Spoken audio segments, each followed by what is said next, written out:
All right, back now with Jeff Darlington. Let's talk about the Dolphins so far. Do you like what they've done?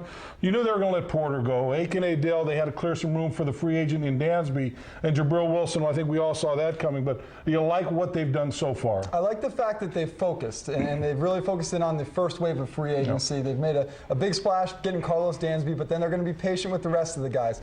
They brought in Ryan Clark, a Pittsburgh safety who could really step in and replace Jabril Wilson. But I like the patience. I like the methodical nature of what they're doing as far as their research and all of that. I like the signing of Carlos Dansby because he's a playmaker, but it also signals to me their willingness to go out and get a guy that is going to make a difference on their defense and put them in a position where they can be a playoff team. Here's what I like about Carlos Dansby, too. I think that he really helps Channing Crowder. I think that by having someone next to him to allow Channing to now focus on his own role. Last year, he was funneling a lot of plays toward other people. Now he's going to be able to focus on his own role, get help from Carlos Dansby, and them can become playmakers rather than just having Channing out there kind of isolated on his own. And the Dolphins signed Chad Pennington. Obviously, Pennington didn't feel like he was going to go somewhere, get a chance to try as a starter. He comes here as a backup and another guy that for another year can mentor Chad Henne. Yeah, you've got a good situation at quarterback right now. You've got 4 guys there, but I think that they're really focused on Chad Henne being the starting quarterback. You've got some veteran leadership in the backup role, and you've also got a young guy in Tyler Thigpen coming up, maybe a little trade bait down the road. And no doubt, when they had a little poison there, about $1.5 million if he gets traded. He wanted a no trade clause. The Dolphins wouldn't. Yeah, that was Chad Pennington's idea there. He's getting $2.5 million to come back and be that backup role, but he also didn't want to just get there and then just be traded away right away. So he'll get paid an extra $1.5 million if Parcells decides to ship him out to Oakland. All right, let's talk about Jason Ferguson. He was a free agent, but I think the Dolphins were expecting him. Now he misses 8 games with a suspension.